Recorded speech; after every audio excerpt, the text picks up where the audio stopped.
It must genuinely be so hard as a liberal to like think that your rights are being taken away from you. Because I think it's a genuine fear that they have. Like, where did this fear come from? I really hope that these people that genuinely have this fear, like I see that it's very, people are crying. I see people are. But let's pause it right there. First off, that breath noise, dude, I find her so annoying. And I know I'm not alone, because if you get in her comments, a lot of people find her annoying. But her voice and her little dismissive breathing is annoying. But that whole thing there where she's like, oh, I know it's a very real fear, but she's just looking down her nose like, oh, these poor fearful, like, how did they get that fear? I wonder why they got that fear. I wonder if it's like, you know, women who've been essayed and then they see a guy who says he essays and then in a civil trial, he gets in trouble for essaying and he's had criminal complaints about essay, and then he becomes president and says more essay adjacent shit along the way. Or I wonder if there's Hispanic people who have undocumented relatives and they know full well he's saying not only is he going to deport their relatives, but he might deport them too, even though they're illegal. Or he's saying he's going to overturn the birthright citizenship, the Constitution, or the women that are dying because of the abortion bans, because of a routine childbirth, because of the fucking abortion ban. Like, why do you think people are fucking afraid? They're not just making shit up. It's very, very real. But what's interesting about this is, you know, we could look at the things that they're afraid of. What are they afraid of? A trans woman being in the bathroom? I mean, is that a real threat to you? I don't think so. A sex ed book for gay kids in your library, you can go into that library, you're never even going to see the fucking book. Like, you know what I'm saying? It's just a little weird that these people, knowing that there's a book with a pee-pee in it on a back shelf in the library, sends them into a fucking spiral that they can't get out of. But then when somebody's rights are violated, these same people are like, oh, I can tell you're scared, but like, what are you so scared of? Like, oh, it's only women dying, bleeding out in the fucking bathroom stall. It's only like transgender people being murdered or being made to disappear so they have no health care and are facing suicidal thoughts. Like, why are you so scared? What? Nothing's really being taken away from you. Like, where did this fear come from? I really hope that these people that genuinely have this fear, like I see that it's very, people are crying. I see people are very scared. Write down every single fear, every single one you can think of, and then revisit it month over month of Trump's administration. When you don't lose any of your rights, ask yourself why. Why? But see, this is interesting when she says when you don't lose any of your rights, but people have already lost rights. Like Sarah McBride that I mentioned here, she lost the right to use the women's room in Congress. She got elected to Congress. A transgender woman broke the glass ceiling, became the first transgender woman elected to Congress, and she already lost the ability to use the bathroom safely. So people have already lost rights. Trans people have already lost. Women have already lost rights. But she's like, oh, write in your notebook. Let me give you a little assignment. Write in your notebook about the rights you might lose, and then let's revisit it every month. Like, can I be even more condescending while I sit here and ignore that which has already happened right in front of my fucking face? Why? Why did you get so scared? Is it maybe your party that gaslit you? Yeah, that's interesting. That's her answer. Is it maybe your party that gaslit you? Now, what I don't understand is she just stupid? Is she not aware? Is she not aware that women have lost rights, that transgender people have lost rights? Or does she believe that because they lost rights, they shouldn't be scared? They should be excited? Like if somebody came in and she lost the right to have her fucking eyebrows done and she was, you know, got put in jail for, or maybe it's not severe enough. Being unable to go to the bathroom safely is, you know, if they put him in jail, it would be a problem. But I mean, every Hispanic person in America it's a very realistic fear that they might have an ICE agent show up and put a gun to their head and force them to prove they're citizens, or they get whisked away to a concentration camp.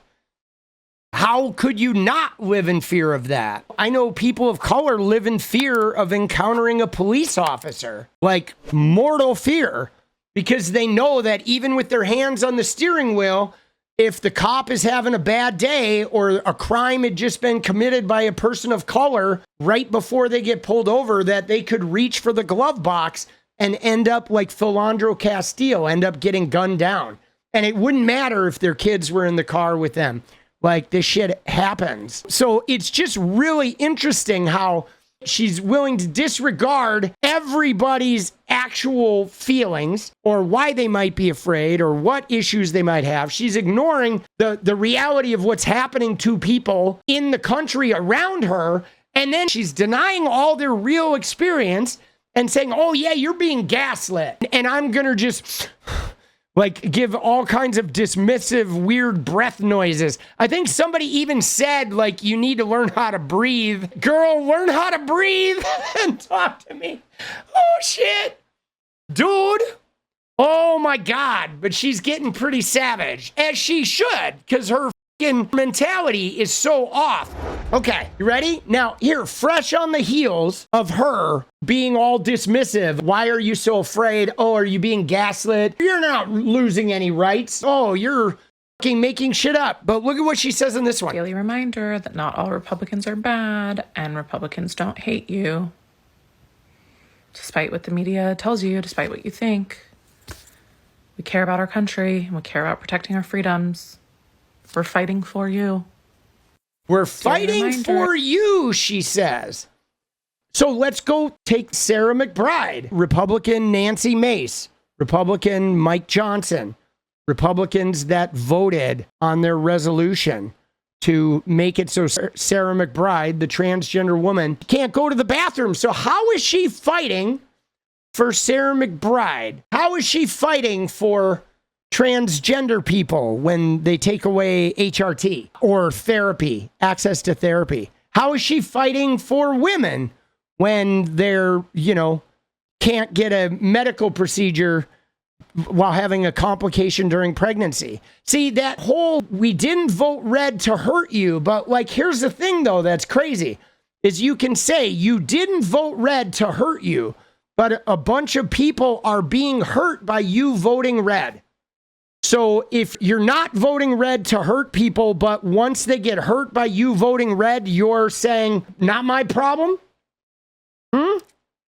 Because voting red hurts, in this particular election, some very clearly defined groups of people. So if you voted red in this election, transgender adults and kids are going to be harmed. Parents of transgender kids are going to be harmed. Friends and family of transgender people are going to be harmed. Hispanic people and people of color are going to be harmed. We watched them get harmed during the campaign when two of the most powerful people in the Republican Party were making up lies about Haitian immigrants, and there were bomb threats and shit being called in, and people were getting attacked. Hate crimes were on the rise. Several women died from abortion ban pregnancy complications. We already saw people getting harmed. We fucking watched it. And then you're saying you didn't vote red to hurt them, but you knew that they're getting hurt voting red. So the question is, then what are you doing? Because it's kind of like, let me give you an example that my parents used to do. My parents, when they got very emotionally dysregulated, and when they got super frustrated, they would grab a belt and they would hit the kids. And then after they did it, if you looked at them, they didn't look good. It did not agree with them. They had a certain amount of shame on their face. They felt not good about themselves because they knew the belting had happened as more a reaction to their own lack of control over their temper than the actual activity that happened, because there was never a clear-cut sense of why the belt got drawn other than their own lack of emotional regulation. It could be the timing of it, there's guests at the house, or it could be the fact that they didn't know how to process what the kid did. But whatever it was, they lost control. They grabbed a belt. They hit their kid to end the behavior or lay this point in. But then afterwards, when you looked at their face, you could see that they were deeply affected by it, even if they weren't aware of it. You could see it. You could see it. They didn't feel good about it. They weren't proud of it. They weren't happy with what they'd done. They were traumatized by it. And so were we, obviously. Getting hit with the belt, especially when you're 8 years old, you don't know what the is going on. You just know you did something. The person who's supposed to protect you is now causing you physical pain in a very violent way. Highly unpleasant. I too knew it was very, very wrong. But what's interesting about it is they would say something like, my dad had this stock response, this is going to hurt me more than it hurts you, would be what he would say. And in a way, he was actually prophetically right, because it was profoundly damaging to him. But also, in a way, he was full of shit, right? He was just trying to alleviate the shame of what he was going to do to me by implying that he was the victim. And that's what this woman is doing here, saying, hey, you guys are feeling so abused, but it's not our fault. We love our country and we're fighting for you, but you're feeling abused because of you. It's the most profound form of gaslighting. I mean, we see it goes in line with her previous TikTok, where she was also oblivious to the fear that people have based on people actually losing their rights. But it's really interesting, this mentality, because what's funny about it is, though she is able to say, we're not all bad and we're actually fighting for you because we love our country, they can't project that same ideology or belief system on the transgender people they're trying to remove rights from, or the women they're trying to remove rights from, or the undocumented people that they don't want to look at the whole situation. They want to see it as some sort of black or white thing. Because ultimately, when they feel threatened, even if it's just a perceived threat, that is valid and viable to them. Because obviously, there's a book with a peepee in it in the library and they feel threatened. Oh, but they're not. It's a profound sort of gaslighting with these people. Daily reminder that not all Republicans are And bad. just her voice, the voice, dude. My God, this voice is daily reminder. And not all Republicans are bad. She talks like we're all fucking 2-year-olds. She talks to everybody that is not her group like they're toddlers, which is another form of internalized gaslighting. It's gaslighting. Daily reminder that not all Republicans are bad and Republicans don't hate you. Despite what the media tells you, despite what you think, we care about our country and we care about protecting our freedoms. We're fighting for you. Yeah, that's incorrect, because their freedoms have never been under assault. Republican white Christian freedoms have never been under assault.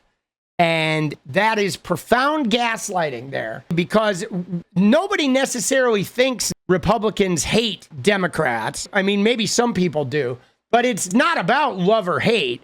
It's about, as long as Republicans' needs are met, they're not concerned if other people don't have as many rights as they do, because their freedoms are what they're voting for. And that's the only thing they're voting for, is their freedoms. They're voting for their fucking freedoms, period, end.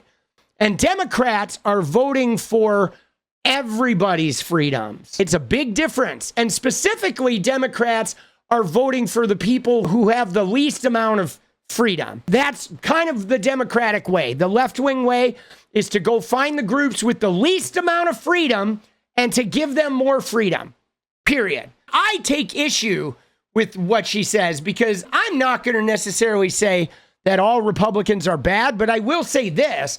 In this election, all Republicans saw a profoundly racist and misogynist and xenophobic and homophobic and transphobic candidate engage openly in racist and xenophobic and homophobic and misogynist behavior multiple times right in front of them. And he offered up really bad economic plans and really bad solutions for a border problem that he helped exacerbate by killing a bill, which would have actually done some work to help the border. And he killed bipartisanship, and he was combative after years of lying about an election and being profoundly dishonest. And whether they hate Democrats or what, they watched all of that and they still voted for that because they thought that that was somehow going to benefit them and their freedoms, knowing full well that a whole bunch of other people said, hey, we're getting harmed here. And they're like, no, you're not. We're going to gaslight you. The mainstream media is telling you you're getting harmed. And then they're going to like give you their little breath shit. But like, dude, yeah, she is so toxic.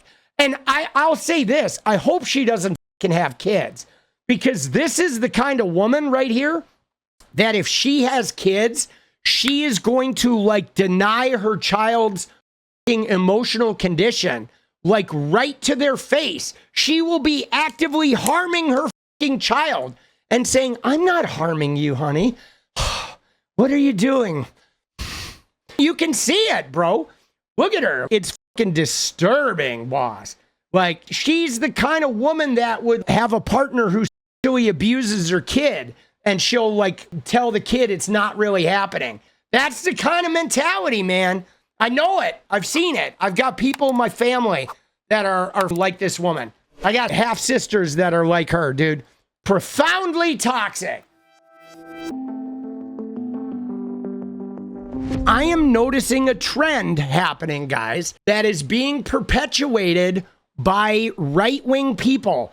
And it's what I personally call the yardstick. Now, for those of you who may not be familiar with what yardstick reasoning is, it's really common. It's when you start looking at your own personal boundaries based on using somebody else as a yardstick. And we do this a lot. Like, remember how I talked about me being an addict? Well, one of the ways I would yardstick when I was an addict or when I was an alcoholic would be to have somebody who was even more of a mess than me. And I would keep that person close in my life. A close friend or, you know, a bandmate that was just a fucking wreck. And then I was able to yardstick them, which meant no matter what kind of trouble I got into, I felt like I wasn't really out of control because I wasn't as fucked up as that guy was. And we do this all the time, yardstick reasoning. We will keep somebody around. If you're afraid of like getting out there and chasing down your dreams, you're going to hang out with somebody who never chases shit. And then you feel like you're limited chasing, well, at least I'm doing more than that guy. Or if somebody is insecure about the way they look, they may hang out with a friend they think is ugly. And then they're like, well, at least I'm better looking than them. But the yardsticking is unhealthy because it limits our own development. And what's more, though, we end up having piss poor boundaries. Now, the reason why I'm bringing this up is with this woman is because I've been noticing a trend with the right wingers who are coming to terms. They're having a come to Jesus moment now because they voted for Trump. People are freezing them out. They're realizing that he's probably going to f them. And a lot of shit is going on, and they're angry that they're being taken to task for supporting a rapist and, you know, a criminal and somebody who's xenophobic, the concentration camps, all the negatives of Trumpism. So what they're starting to do is they're starting to yardstick this shit. They're starting to look at like Afghani women or women in Iran, and they're starting to try and tell their fellow Americans, we have so many more rights than the Taliban women in Afghanistan that we don't have a right to complain about merely losing our right to abortion or losing our right to birth control, or, you know what I mean? They'll do that shit. Like, well, if you lived in Iran and you were trans, they'd murder you. So if we just make it so you don't exist, you actually have it better here. And they fucking yardstick this shit. And it's a real problem because you don't stop fighting for your rights just because there's somebody else in the world that has it worse off than you. That's a bullshit motive. But this woman is like the queen of this shit. And again, it's typical Trump fare where she's got the impeccable eyebrows, she's got the perfectly done nails, she's in some fucking high-ceilinged house, but for whatever, she's a Trumpy. But now here, her thing is Oh, everybody's made up fears. Now, realize though, I'm sure there is a little bit of them feeling like they're being gaslit as well. I'm sure, like, if she has a fear that a transgender woman is going to use the bathroom with her, and she's afraid of that. And then we're like, okay, we get that you're afraid, and we don't even want to deny that you're afraid, but we do want to figure out what the actual threat is. Have you been attacked by a transgender woman? No. Do you know anybody who's been attacked by a transgender woman? Also no. Is there a statistical amount of transgender women attacking women in bathrooms? Also no. Okay, so there's not any statistical data here. So then what is it? Do you just not feel comfortable with the idea of trans woman? Possible. Okay, so let's get to know some trans women. Let's do some outreach. Get you some trans women in your life so you can get to know them, know their experience, and then maybe knowing them and seeing the womanly aspects of them, you will no longer have that fear. For example, if women were afraid of losing their rights, but Roe didn't get overturned and rapists weren't getting nominated to run the Department of Justice, and there wasn't a child sex trafficker nominated to be attorney general, and the president-elect wasn't a fucking racist, it would be understandable that, like, God, why are you afraid? You notice women weren't afraid of losing their rights when Joe Biden was president. It's not like women just have an irrational fear. It was the president who said he grabs women by the pussy. Then he stacked the Supreme Court with religious zealots who lied. They said they weren't going to overturn Roe, that it was settled law, and then they immediately did. One of them had a sexual assault accusation that was very credible. So you have a sexual assaulter who said he sexually assaults, who nominates Supreme Court justice who sexually assaults. The justices lie about Roe, then they overturn Roe. Then he lies about, afterwards saying, well, everybody wanted this to happen. And then the states are hiding the data of women dying so they can kind of cover up the effects of this shit. Like, dude, there's a lot of shit that is actually visibly happening to create the fear.